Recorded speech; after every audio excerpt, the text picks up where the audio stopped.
श्री स्वामी समर्थ श्री गुरुदेव दत्त सर्व स्वामी भक्तांचे आपल्या यूट्यूब चॅनलमध्ये स्वागत आहे। आज मी तुम्हाला एक अशी गोष्ट सांगणार आहे की ती गोष्ट जर तुम्ही तुमच्या पर्समध्ये ठेवली तर पैशाची कमतरता तुम्हाला कधीच जाणवणार नाही। आपण प्रयत्न करतो, मेहनत करतो, खूप कष्टही करतो, पण असं होतं की जो येणारा पैसा आहे तो टिकत नाही। तर पैसा टिकवण्यासाठी, माता लक्ष्मीला प्रसन्न करण्यासाठी आजच्या व्हिडिओमध्ये मी काही असे 4-5 व 2-3 उपाय सांगणार आहे। त्यासाठी व्हिडिओ शेवटपर्यंत बघा। चॅनलवर नवीन असाल तर आत्ता सबस्क्राईब करा। अशाच नवीन गोष्टी मी तुमच्यासमोर घेऊन येणार आहे। श्रद्धा, भक्ती ही आपल्या मनामध्ये असते आणि असलीच पाहिजे। स्वामींच्या चरणी आपली जी श्रद्धा आहे ती अशीच निरंतर राहण्यासाठी आणि पैसा, माता लक्ष्मी ही प्रसन्न होण्यासाठी मेहनत आपल्याला करायचीच आहे। तर करायचं काय आहे, आपल्या घरी हळद असते, अख्खी हळद जी असते तिला आपण हळकून म्हणतो।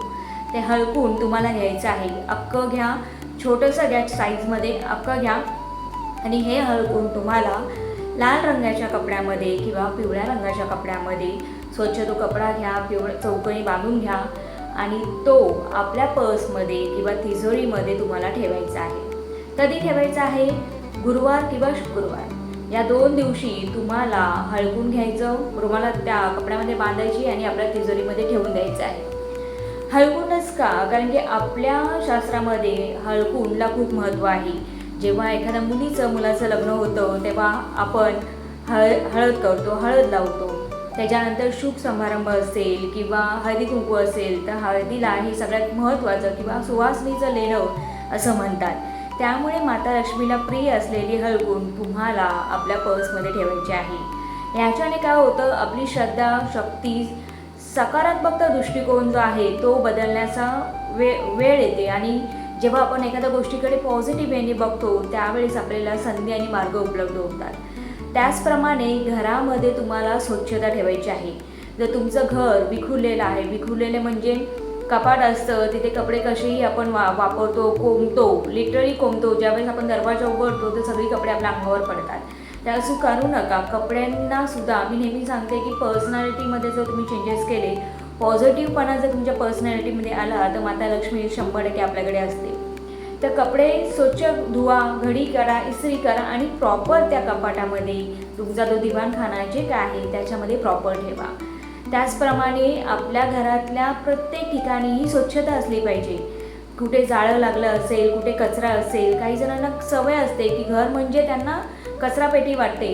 जो झाडू असतो तो व्यवस्थित नसतो। झाडूसुद्धा ज्या ठिकाणी कचऱ्याचा डब्बा असतो त्याच्या बाजूला झाडू ठेवला जातो। तर असं करू नका। झाडूलाही माता लक्ष्मीचं रूप म्हणतात, त्यामुळे त्याच्यावर सुद्धा मी एक व्हिडिओ बनवला आहे की घरातील झाडू कोणत्या दिशेने असला पाहिजे, तो तुम्ही नक्की बघा। तर ह्या छोट्या गोष्टी आहेत। सगळ्यात महत्त्वाचं, ज्याचं घर स्वच्छ असतं तिथे माता लक्ष्मीचा वास असतो। तुम्ही रोज धूपारती करा, दिवा लावा देवाला। घरामध्ये एक सुगंध, कापुराचा सुगंध दरवळला पाहिजे। माता लक्ष्मी दारातूनच आपल्या घरात आली पाहिजे। त्याचप्रमाणे करायचं काय आहे, घरामध्ये जर निगेटिव्ह एनर्जी असते, खूप प्रयत्न करून आपल्याला यश भेटत नाही, तर ही निगेटिव्ह एनर्जी दूर करण्यासाठी तुम्हाला आपल्या घरातील चारी बाजूला, चारी कोपऱ्यांना, जर चारी कोपऱ्यांना जमत नसेल तर घराचा एंट्रन्स असतो त्याच्या दोन्ही बाजूला किंवा घरामध्ये कोणताही तुमचा टेबल असेल, जर तुम्हाला एका बाजूला जमत असेल, बाथरूममध्ये खडे मीठ घ्यायचं आहे आणि ते एका वाटीमध्ये, काचेच्या वाटीमध्ये तुम्हाला भरायचं आहे आणि ते खडे मीठ त्या ठिकाणी ठेवायचं आहे।